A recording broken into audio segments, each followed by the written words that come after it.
Hey BookTube, it's Jackie. How's it going? If you are new to me and this is the first time you're seeing this face, hello, what's up? My name is Jackie. I sit on my floor and I talk about books. So I hope that's why you're here because that's what's going to be happening today. If you're not new to me, thank you for tuning in. The continued support, I really do appreciate it. So today for you, I have a dual weekly wrap up. This is my week 38 and week 39 weekly wrap up. So this is included from dates from September 15th all the way to September 28th. So basically the whole second part of September.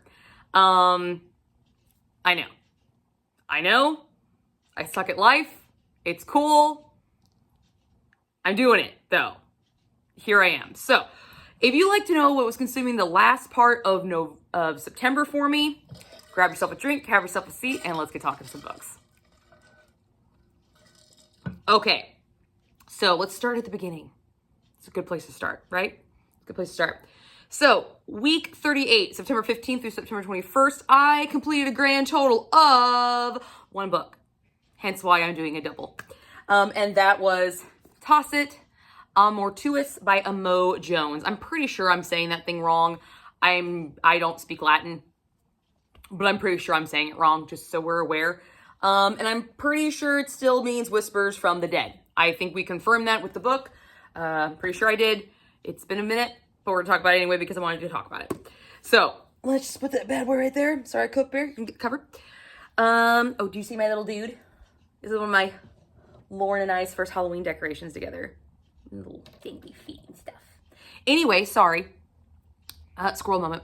So, this book is the third installment to the Elite Kings Club series. Now, the Elite Kings Club series actually has, I think, 3 or 4 more installments after this one, but this is the culmination of Bishop and Madison's story. So it is the trilogy, but it's still part of the main series. And it is a direct follow-up to The Broken Puppet, which is the sequel to The Silver Swan, and that's how the series breaks down. This book features graphic sexual situations, graphic violence, murder, and death of a loved one, along with some carryover triggers from the first book. Second book, in The Broken Puppet, we learn about some actions taken towards children that are brought up again in this installment, but we're not seeing them. We're just dealing with the aftermath of them. So kind of, yes, it's a trigger, but it's not. And for you to actually experience that trigger, you had to read Broken Puppet. And for you to even understand this fucking book, you need to have read Broken Puppet and Silver Swan, because Amo Jones is a mindfuck queen, and she does it again in this one, without a doubt. So, quick summary. Direct follow-up to Broken Puppet, culmination of Bishop and Madison's story. That's our main couple. Major changes are being made within the King's dynamic, all because of Madison and Bishop and kind of their relationship. Now that their relationship is formed, the King's original dynamic is not the same anymore. We do see some fractures. We do see some breaking apart. But we also see some fated things that were supposed to happen. The way the Kings have historically ran, things are changing because this was the prophecy, essentially. There wasn't actually a prophecy, but this is a prophecy, all right? And this is the story. However, in this installment, we are getting some conclusions, but we're also getting the groundwork laid for future installments in this series. So a lot of questions are answered, but then we are given more questions and further what the fuck moments, because damn, really? Really? That one thing?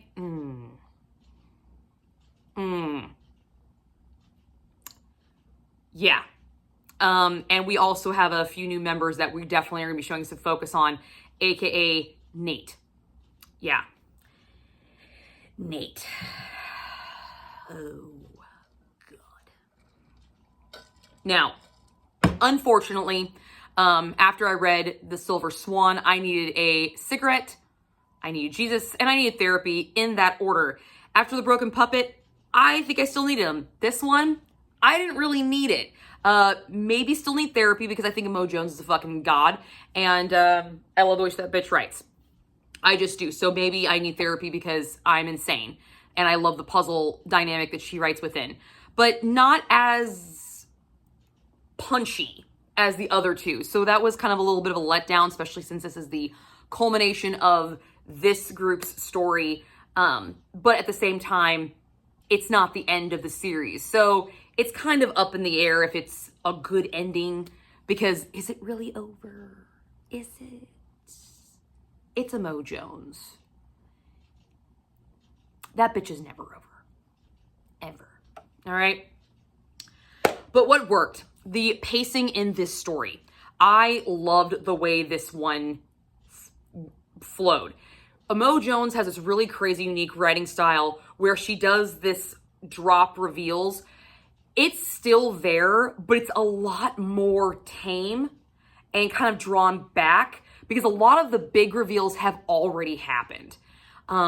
There's a few, but they are, the few reveals that we have, they are so alluded to and so kind of hinted at that when they do drop, it's not as sucker punch, as jaw-dropping as they were in the other two books. Now, we still have those jaw-dropping sucker punches, but there's not as many. So I really enjoyed the pacing. It was a lot more traditional, for lack of a better word, but very mild for Mo Jones. I also really loved the fact that this was the culmination of one relationship, and in the culmination of that, she set up the next one. She set up the next installments in the series really, really well. I feel like I'm going to enjoy those just as much as I've enjoyed this part of the series. So I'm really excited to continue on with it. The culmination gave me some resolution, gave me some feels, at the same time still leaving some questions that could be answered later on within the series if we revisit these characters, which I believe we do based off of just the preliminaries that I've researched and kind of looked into, try to not be spoiled, because I do not want to be spoiled for this bitch at all.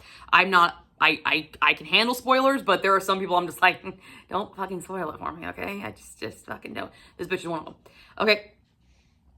But I liked that the new stuff was juicy enough, was tangible enough, was evoking enough that it made me get back in that vibe and it's like, yeah, let's do it again.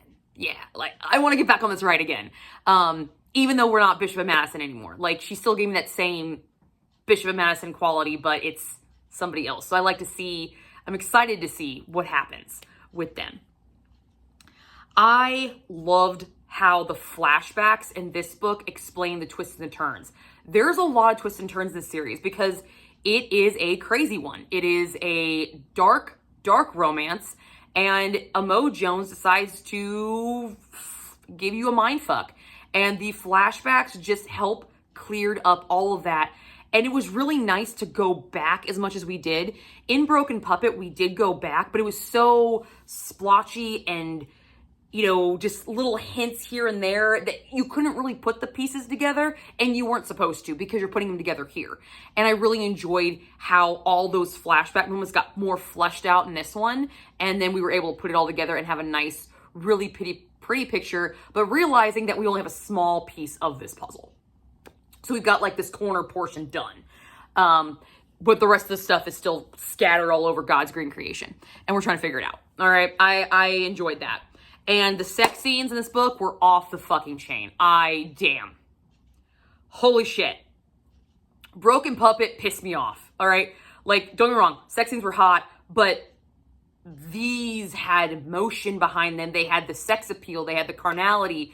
They had that desire. They had that, je ne sais quoi. They had it all. I liked it. I liked it a lot. The sex scenes were hot as fuck. One in particular definitely took the cake for sure. But I had a really, really good time with this installment. Unfortunately, there were some things that did not work, which kind of dropped this score down for me. This, I believe, is the lowest rated of the three so far, if I remember correctly. But here we go. The continuity. Okay, so this is a direct follow-up. Okay, it is. And I will admit that Mo Jones has a very unique writing style with drop points and bombs and twists. However, a lot of the beginning of this book, now I had a pretty big time span between Broken Puppet and this one. I will admit that. I read Broken Puppet a little bit after Silver Swan. So it's still really fresh in my mind.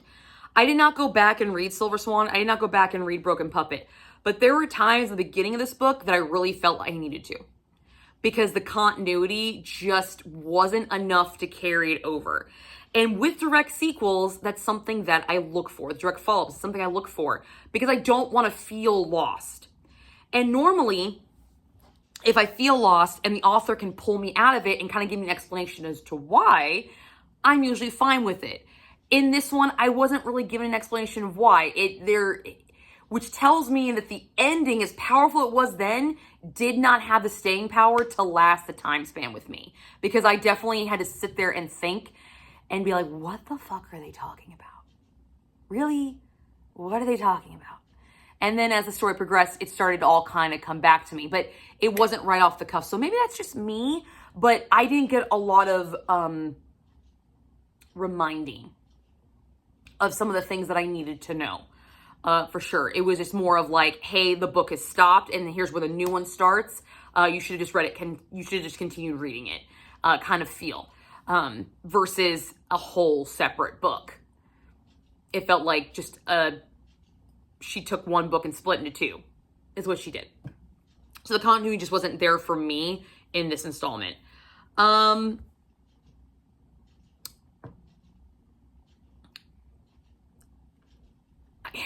Madison has always been kind of a love-hate with me in this series. In book 2, she annoyed the crap out of me because it's like, hey, read the fucking book. It'll explain the shit the guys aren't going to tell you. Read the fucking book. And you're not just not read the fucking book.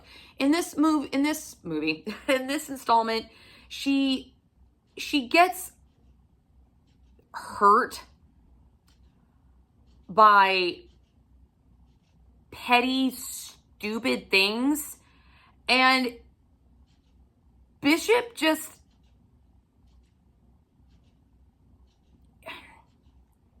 I just didn't like the dynamic between them. And some of the moments of this book, it was just like, Madison, get the fuck over it. Get the fuck over it. Seriously. Like, he gives a shit about you. He's there for you.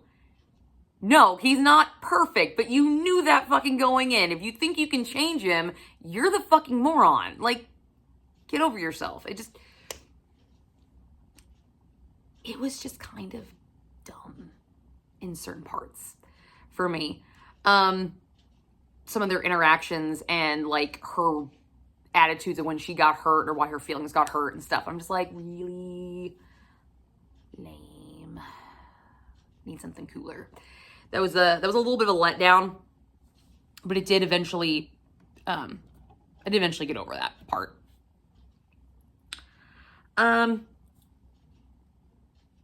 Some of the reveals in this book, like, Mo Jones is a what the fuck queen, straight up. But they were just,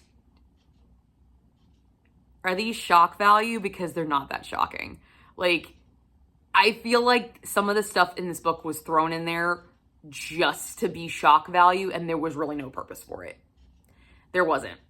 And that's really sad because all of her other shock points, her shock moments in the previous 2 books, they all made sense. They had purpose. They had necessity.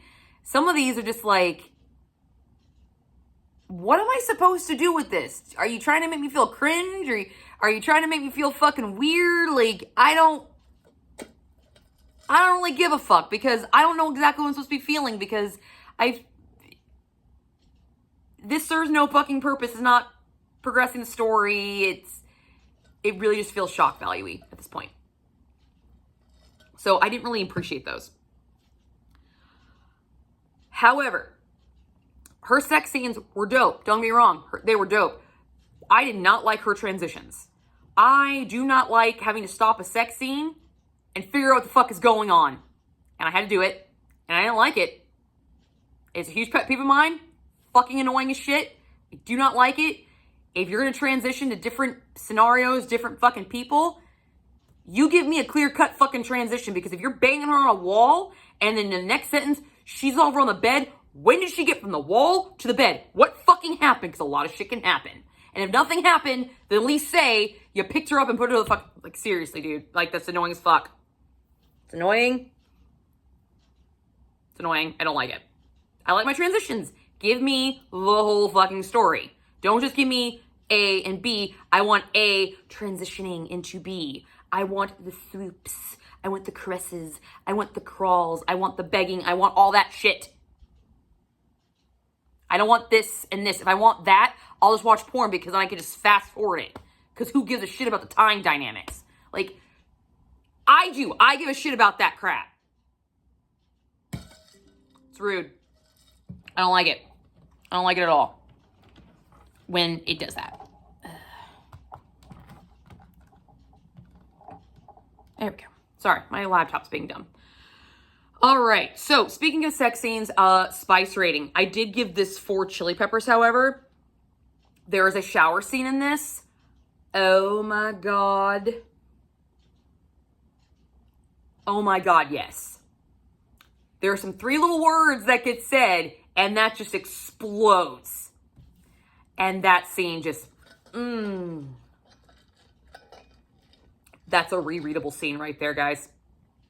Multiple times over. Fan-fucking-tastic. Had a great fucking time with it.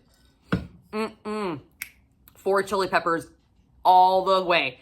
And I also really enjoyed the withdrawal and some extending with edging. I really enjoyed that play that we got to see with this couple. That was dope. That was dope. I really enjoy the mechanic, especially since their relationship was really starting to culminate and was really starting to become like a thing. Now, we're not worrying about, you know, who feels what, who likes who's actually in it, who wants to kill me, who wants to fuck it. Now, we know where we stand. Now we get to find out how far we can push each other.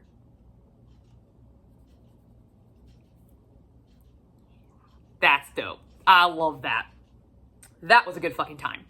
So all in all, I did give this 3 stars. I plan on continuing with the rest of the series and finding out what possibly goes down with Nate, and then probably most definitely running back into Bishop and Madison, because this might be the culmination of the relationship, but the relationship is definitely not over. Some of the reveals in here revealed that there is still some shenanigans afoot with the Elite Kings, and a new reign has began, but with new reign comes new issues and new problems. So, yeah, I'm excited. But that's all I read week 38. So now on to week 39, which is the dates of September 22nd and 28th, which I completed 2 books. I completed 2 books. Yeah. So let's get into it. So the first book I completed was Touch of Chaos by Scarlett St. Clair.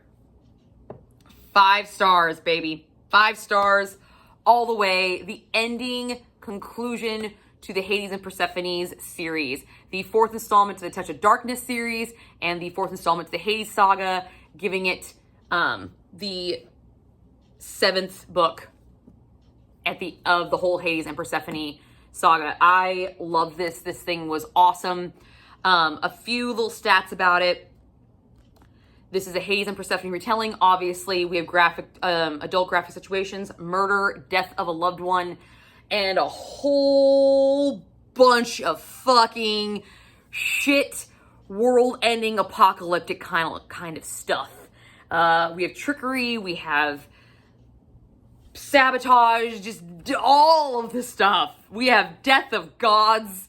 Shut the fuck up. What? Yeah, that's a thing. This thing was fucking dope. However, to give you a summary of this book, I will spoil the whole previous part of the series. So what you need to know is that you have to read all of the Touch of Darkness series to understand this book. Do you have to read all of Hades saga? I'm going to say no. Should you? Abso-fucking-lutely.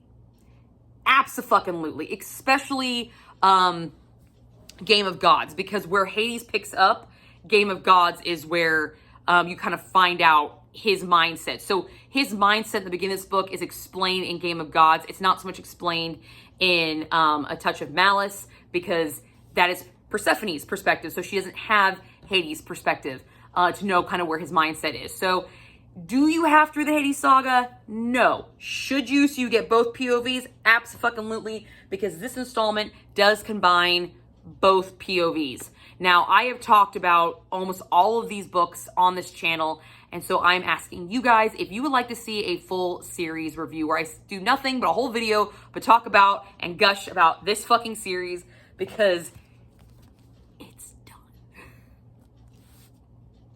It's done. It's done. It's done, guys. I cried when I finished it, not because of the book, but I cried because this is such a huge part of me.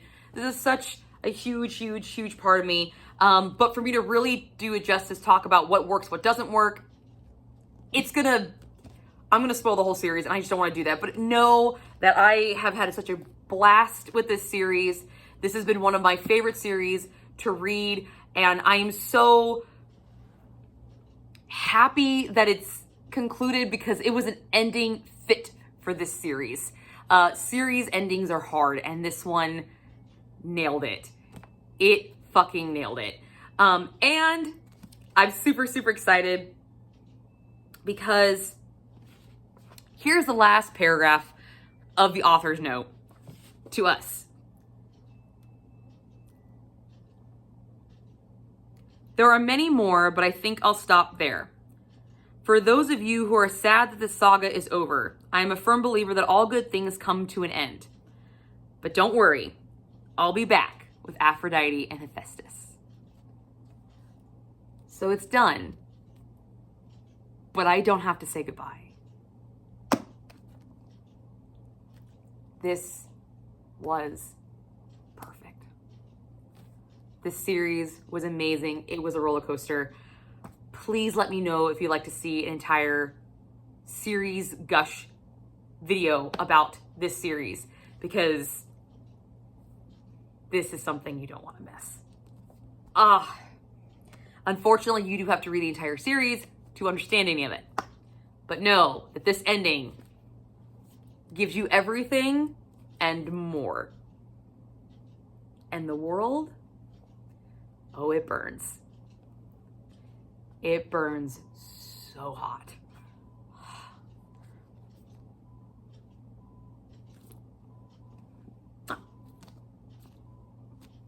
Loved it. 5 stars, all the way.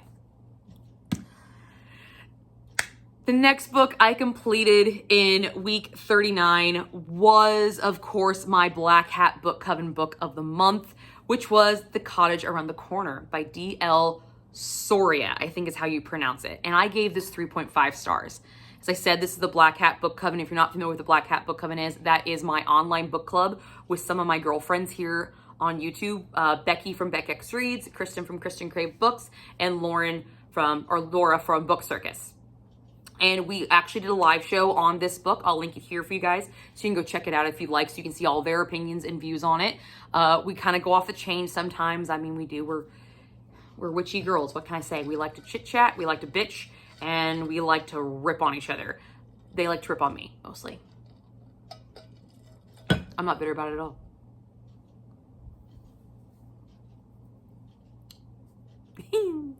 Anyway, so in this book, this is a standalone, and this is a cozy witchy book. So if you're looking for something just fun and cute and just for the Halloween season, here you go, okay? We do have some adult sexual situations, which actually kind of surprised me. Did not see that one coming, so that was a very welcomed and pleasant surprise. We do have adult language. We do demonstrate witchcraft practices, actual, like, putting things together, grimoires, things of that nature. I really enjoyed that. That was something really neat, because we got to really see witchcraft in action. I thought that was great. We do have some triggers for anxiety and depression, and this is very similar to the movie You Got Mail with Meg Ryan and Tom Hanks. So I would definitely say this is kind of a You Got Mail retelling, but in witch form. And we have a lot of Gossip Girl references. If you ever watch Gossip Girl, there's a lot of references in this book that you will get. I did not watch Gossip Girl, so I didn't really get many of them. So I can't really speak to that, but Laura can, and so can Kristen. And Becky found some too. I didn't watch Gossip Girl, so. All right, so a little quick summary. We follow Charlie and Fitz. Charlie is a witch working with her mothers at the Chanterelle Cottage. And Chanterelle Cottage is a local witchcraft shop. Fitz is a mage from Boston who has just opened a rival magecraft shop. So we have witchcraft and we have magecraft in this book. So we have this dueling kind of witchy kind of vibe, which is really cool. Witchcraft and magecraft in this book are different things, but they decided to put two competing businesses in this town. And magecraft is kind of like the fast and quick fixer-upper, while witchcraft is more of gathering the spells, finding out the right words, the right intentions, everything like that. So both work very, very well, but they both serve kind of a different purpose.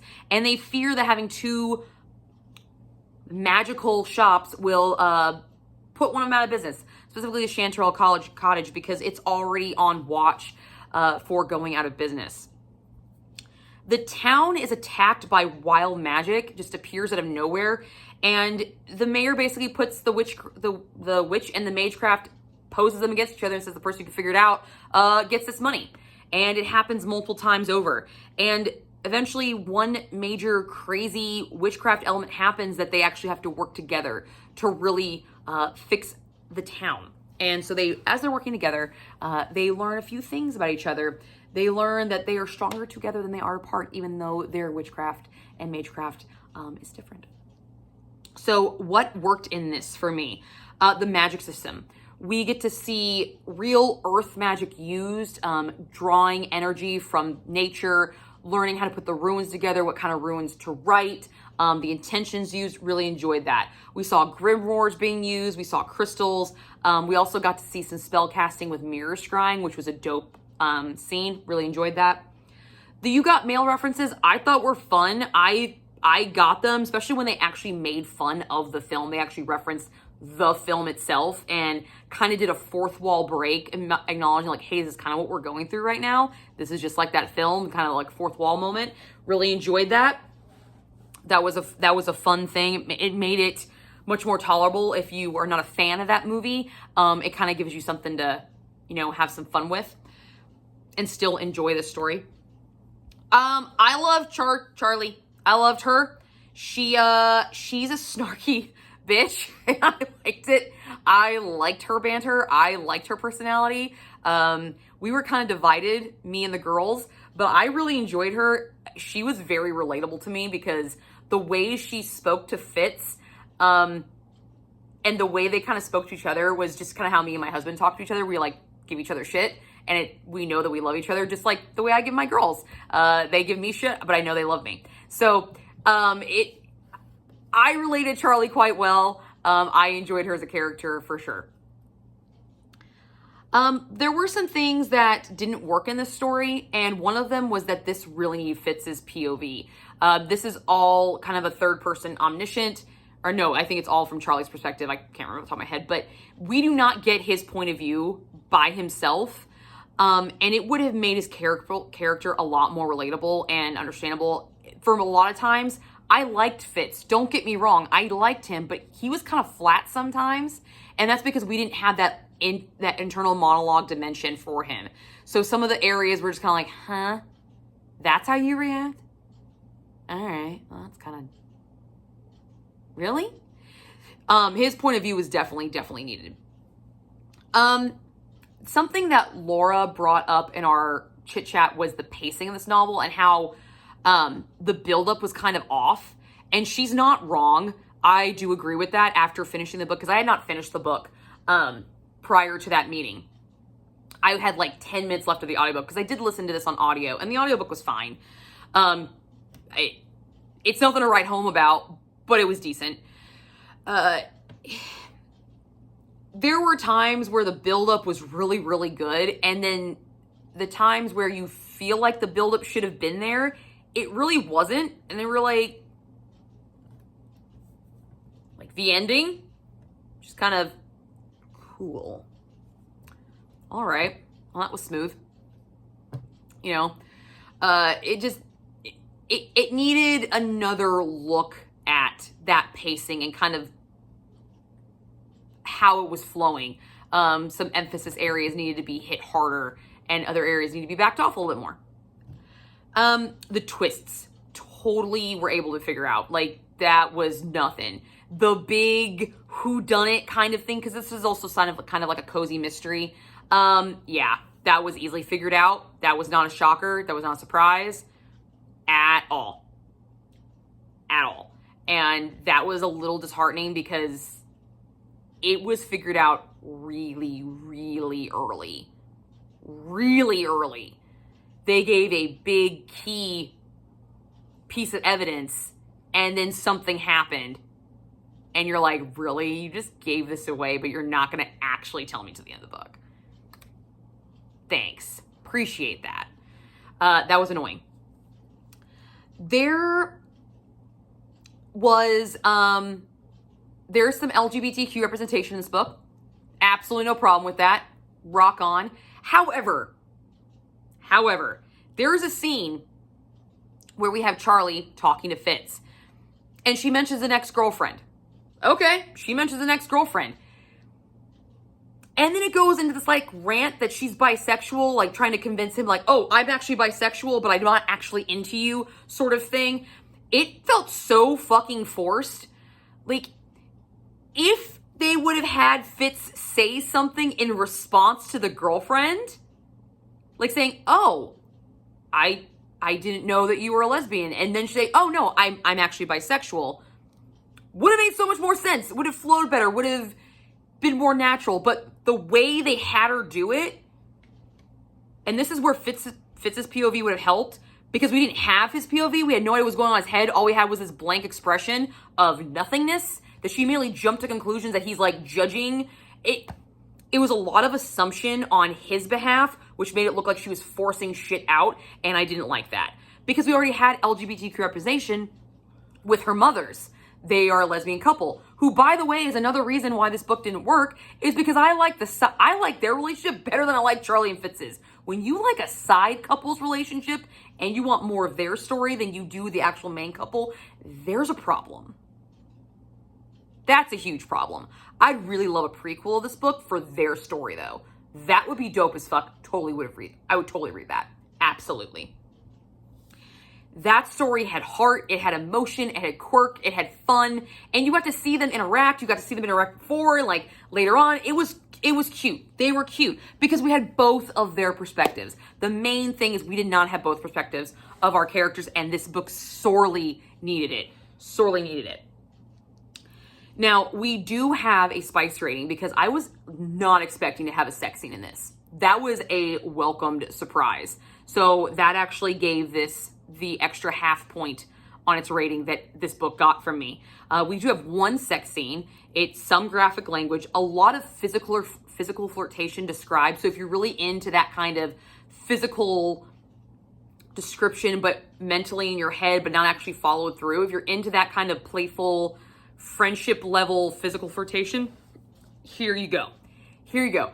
Is the sex scene something to write home about? No. Him producing a conda by snapping his fucking fingers, that'd be a nice trick to fucking have. That would be a nice trick to pull out of your pocket. I'm not gonna lie. That was a good time. That was funny. That made me giggle. But that's probably the only cool thing about that fucking scene. Yeah, the scene was not really one to write home about, but there were some nice elements to it for sure. Especially since they're both witches. The magical element involved. If something else had happened as a result of it, it would have been nice. It would have been nice, but it didn't. All in all, this got 3.5 stars for me, actually, as a final rating. So for a book that I was not really excited about or really seemed like I was interested in, because I never watched Gossip Girl. I don't really do cozy. I had a surprisingly good time with it. Even for the number of things that I thought were wrong with it, I still really had a good time with this book. And I do definitely plan on picking up this author again, for sure. So that is what I read in week 38 and 39. I completed 3 books, completed 1 trilogy, completed a series, and had a nice little cozy standalone. Again, let me know if you'd like to see a full series info gush on this guy. I would love to do that. I think that would be dope as fuck. Let me sit there and talk about one of my favorite series for God knows how long. We might need some wine for that one. But that's what I got for you guys today. I will see you guys all soon with another video.